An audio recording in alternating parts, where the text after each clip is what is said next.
Good morning, and how are you today? I have a brilliant wine recipe that has been requested by Jan, so thank you Jan for this request. This wine recipe is for zucchini or courgette wine. Fantastic, brilliant. Courgette wine, zucchini wine is awesome.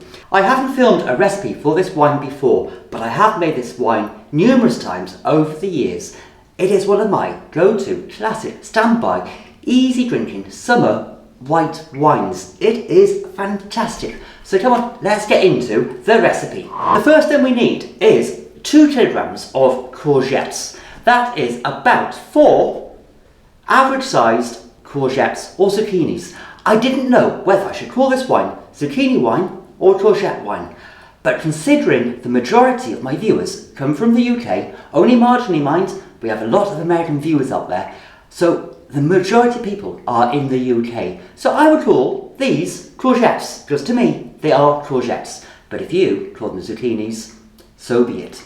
Anyway, so we want to chop your 2 kilograms of courgettes, thinly slice them, dice them, chunk them up, get them sliced up, and brilliant, that's the first step. So 2 kilograms courgettes, sliced, diced, thinly, get them done, brilliant. With your 4 courgettes sliced up, that's 2 kilograms worth if you're doing it by weight and not number of courgettes. You want to pour them into your fermenting bucket. So just slip them in, slide them in, fantastic stuff. So slide them all in.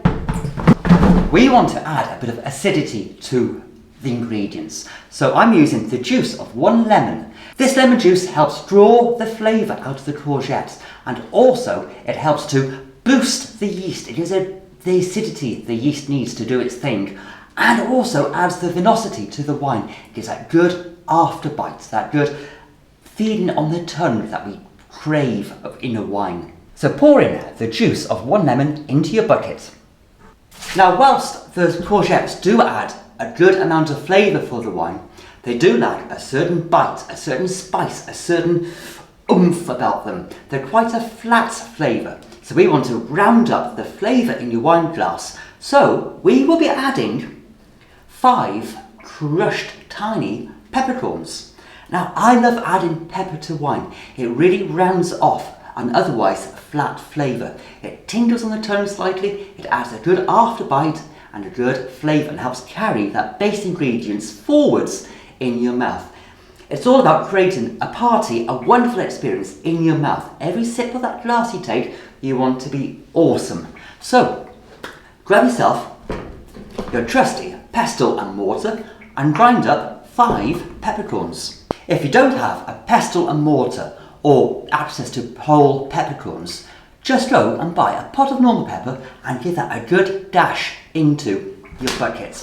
It will still work, it will still be brilliant, but I just prefer the whole peppercorn experience. It makes the wine a lot more real than just buying pre-ground pepper. Once you have ground your wonderful peppercorns with your pestle and mortar, pour them into the bucket on top of the courgettes and on top of the lemon juice. So pour them straight in. Fantastic stuff. And the aroma given off by the peppercorns will stay in the wine glass and provide a wonderful aroma as you swirl it around the glass before you have your first sip. Awesome. Now we want to be adding our sugar. So we want to add about 1.2 to 1.3 kilograms of sugar, normal granulated sugar. The quantity does depend on how you want the finished wine to taste, and also your yeast variety and how strong you want your wine to be. You can go for a sweeter wine by using the 1.3 kilograms of sugar if you use a yeast that has a lower alcohol tolerance, or you can go for a stronger wine with 1.3 if you use a yeast with a higher alcohol tolerance. But this should give you a wine in the region of about 12%, which is ideal for summer drinking. It does vary depending on your tastes, how much sugar you add, and also the yeast, as I said. So pour in 1.2 to 1.3 kilograms of sugar. Pour it straight in to your bucket.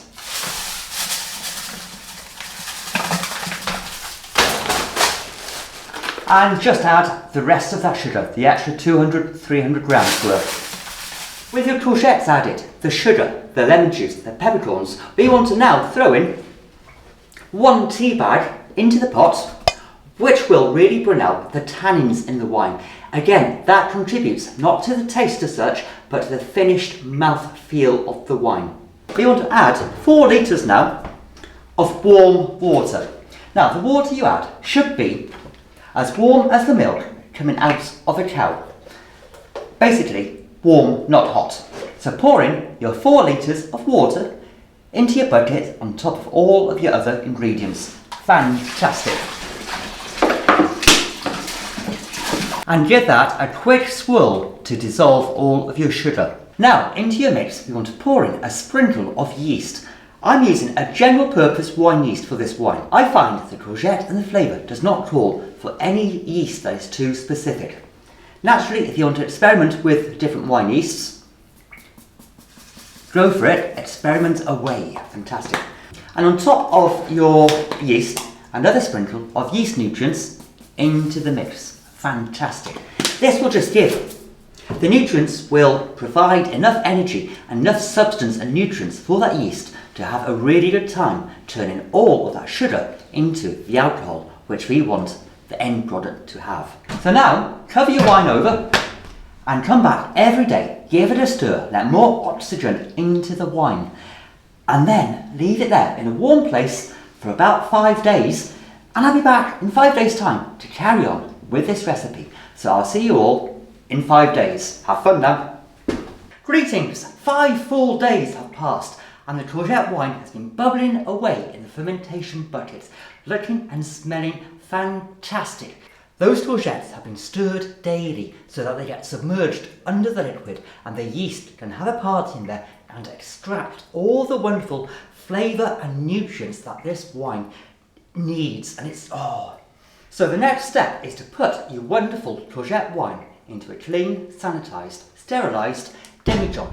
I will simply be using a colander because those courgettes are big enough just to colander out, and I don't need to worry about using my shiwi with that pair of tights in the middle. So what we need to do, pour that liquid through a colander into another vessel, another big saucepan or another fermenter.